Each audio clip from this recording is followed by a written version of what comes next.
So you take 4 fingers and take a mark on both the sides. On the left hand side, you just need to draw a circle above this line.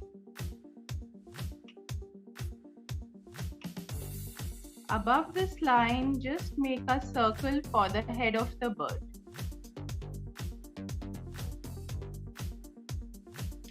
Keep your markings very light because these are basic shapes through which we are going to get the bird, and then we are going to erase these. Now, from this circle, you have to make a slant line going to the side, about another 3 or 4 fingers below this line.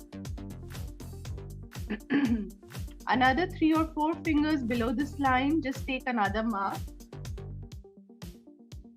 And to this mark, we are going to make one slant line, cutting this circle almost in the middle.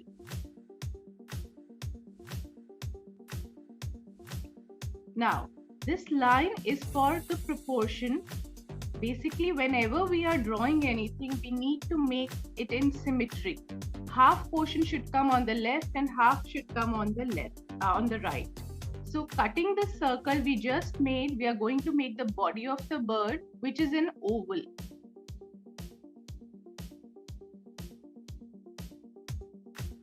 Like this. So this line cuts it in almost in the half to the left and to the right.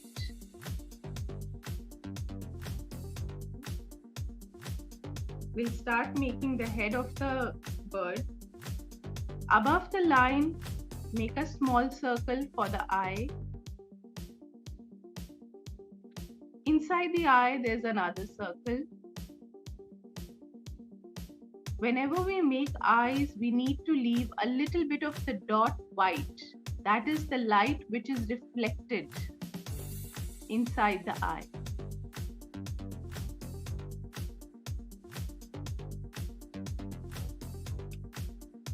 Rest of the portion will be done. Now, the birds usually have one thin line outside the circle as well.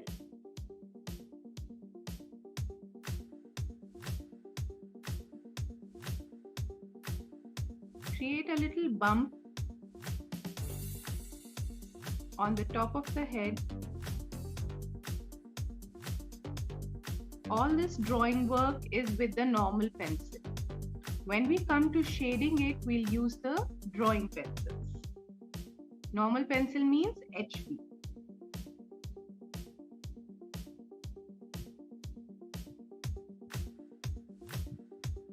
This is the kind of the shape which is on the bump of the head.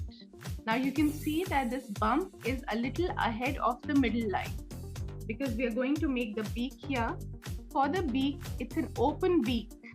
The bird is carrying an egg in the mouth. So just make the mouth of the bird come inside the circle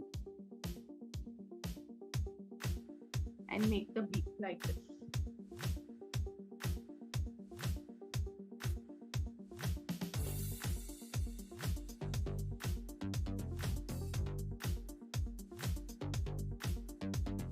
Because there is an egg inside the beak, so the oval is going to be partially shown.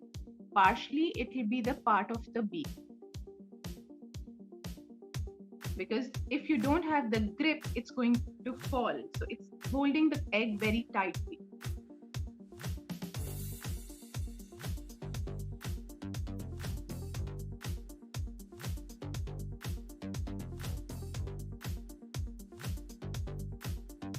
So a little bit of a bird is coming along. We are able to see the head. With a slant line, join the circle and the oval. That is the face and the body. Now we are coming to a tricky part. Okay, focus here. Usually most of the kids do what I'll show you that you don't have to do that. What they will do to make the neck, they will make a V and join the body like this. This little bend over here looks very kiddish. It has to be very soft. when we are making the top of the head, the circle and the body, it has to be a bend, but a very slight one. So a very soft curve, and you're going to join the body and the face. Very, very soft curve. Okay.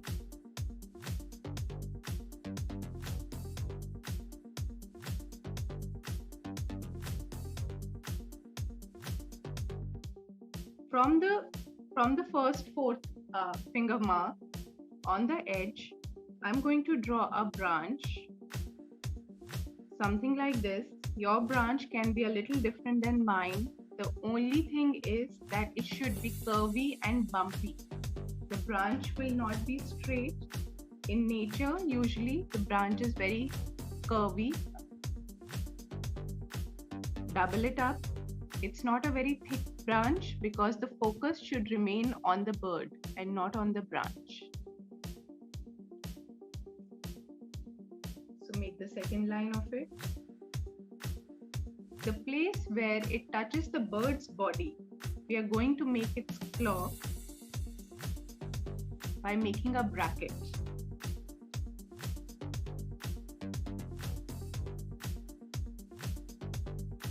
And another one.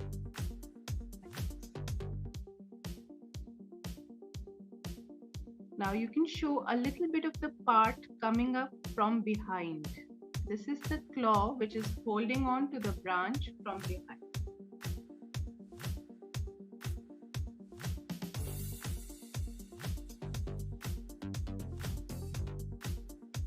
Keep about 2 fingers gap or less than 2 fingers and make the second claw the same way.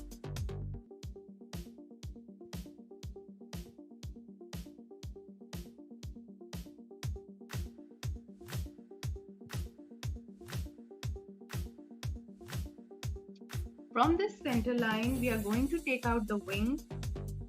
Just curve it a little bit on the top like an alphabet J and take it out.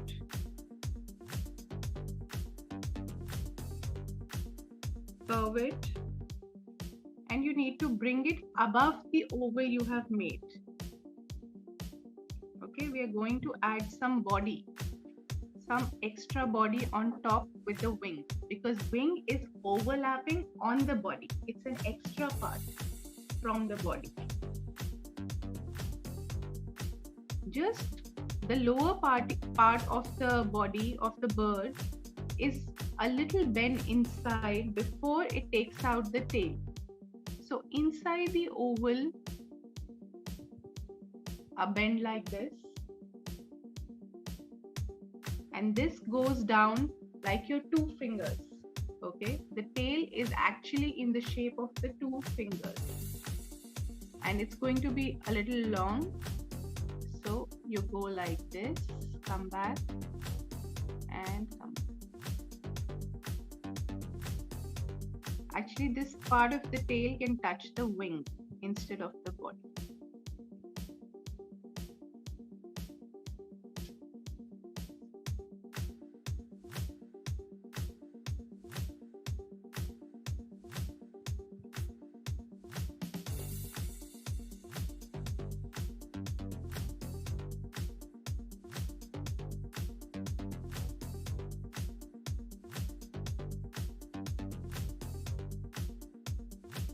Inside this tail, we need to create a shape going like this.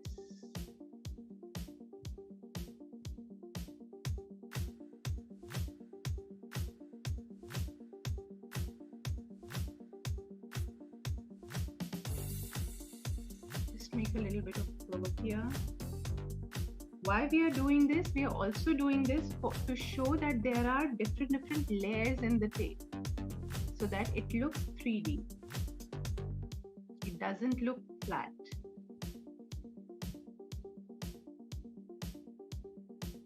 These little shapes can be slightly different for you than mine. It's all right.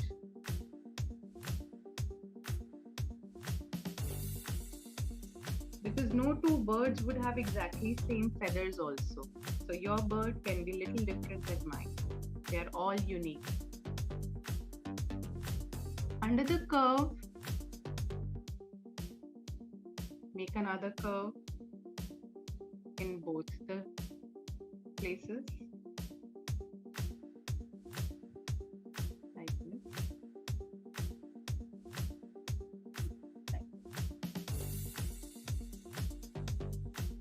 So we are done with the bird. Now we are going to make the nest. For the nest, again, we are going to leave 3 fingers at the bottom side of our page and take a mark. 3 fingers at the bottom side of the page and take a mark. And this is where we are going to make an oval for the nest. Okay. Leave about a finger or two on the side.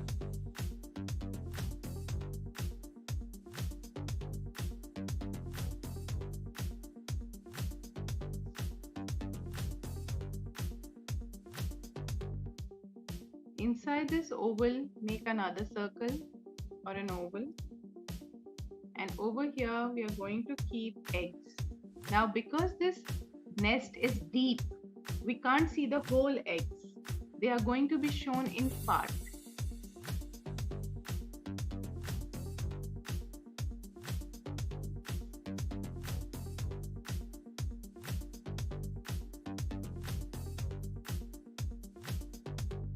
Take out few branches.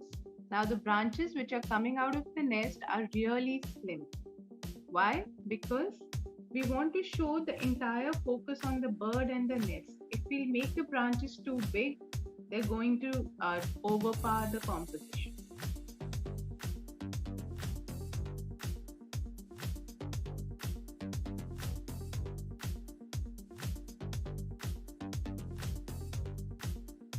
These branches can go anywhere you would like them to. It's absolutely okay to add few elements from your imagination, because when you're drawing, you're in a certain mood and you want to see things the way you imagine it. So it's absolutely okay. And also these branches are fillers. Fillers, what does that mean? In your composition, if you have some part blank, you just need to add few fillers which don't take away the importance from the main object but also add beauty. So this is just to fill the lower part of the page and make it look more beautiful.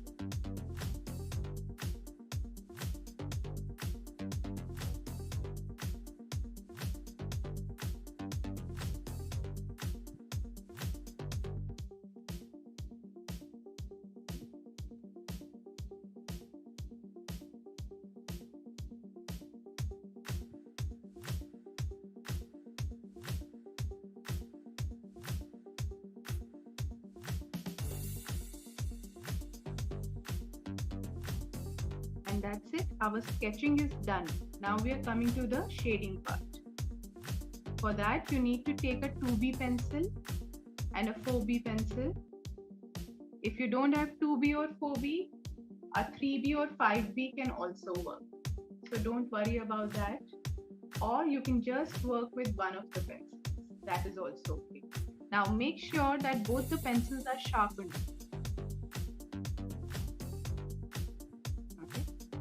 I'll tell you the reason why. First, we are going to take our 4B pencil.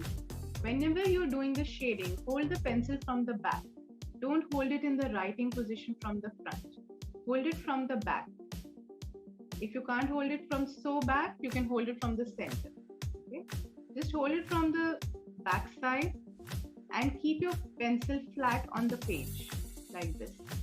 You just need to pick it up with 2 fingers like this, okay, and make the shades. Wherever we need the darker parts, we are just going to spread the pencil like this, very lightly. The reason why we do like this is there are no hard marks. If we hold the pencil in the writing position, the pencil would make very hard lines, which are difficult to blend. So we are just doing a little bit of the shading. Wherever we need darker tones, we focus on that first.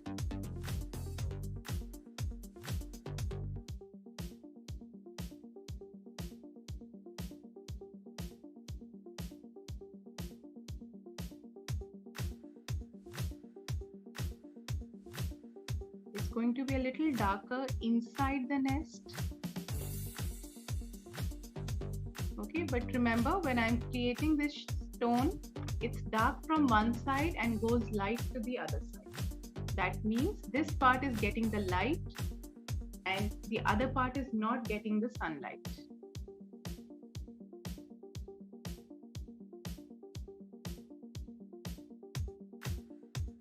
How I create my tones is I keep changing the pressure with which I'm using the pencil.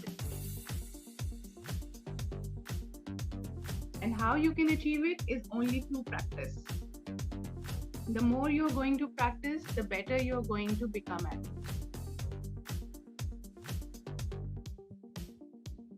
But these small techniques of holding the pencil, using the dark tones first are going to help you. It makes it easier, plus it takes lesser time to complete your composition if you focus on your dark tones first. You're going to see just in a minute how. Why does it make so much difference if we focus on the dark tones first?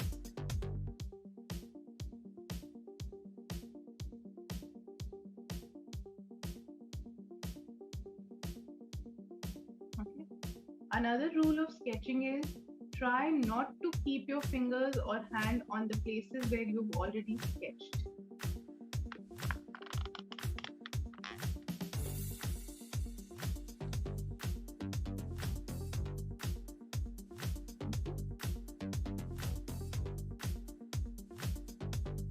Now, just take a cotton swab or an earbud, whatever you have handy, and just rub on the places you have made the markings. Of course, inside the bird. Try to keep the outside page as clean as possible.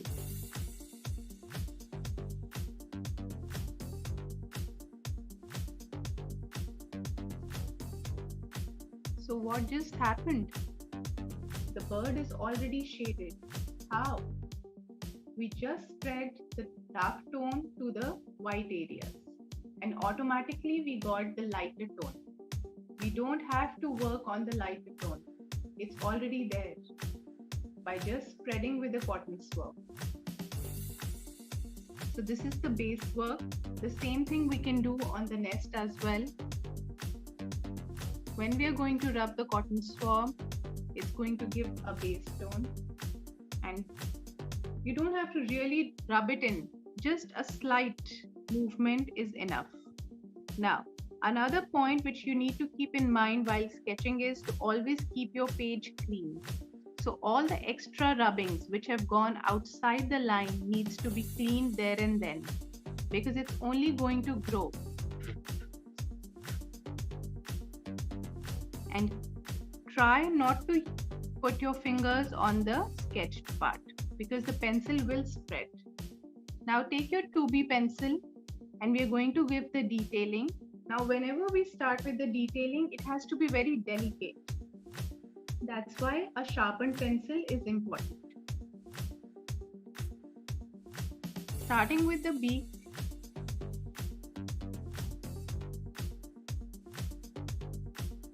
I'm making small strokes. What am I doing? I'm not rubbing the pencil. I'm making small strokes. Strokes means lines put together. Can you see the difference? This is called rubbing and this is called making strokes.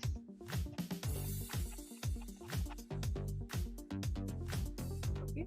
So with your sharpened pencil, you have to make very short strokes.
On the final note, after cleaning your page, we need to use darker tones to create the depths.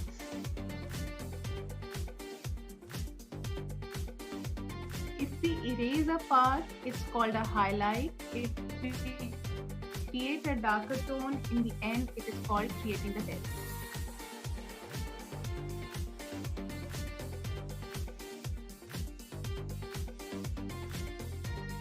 These are the extra dark tones which we want to show.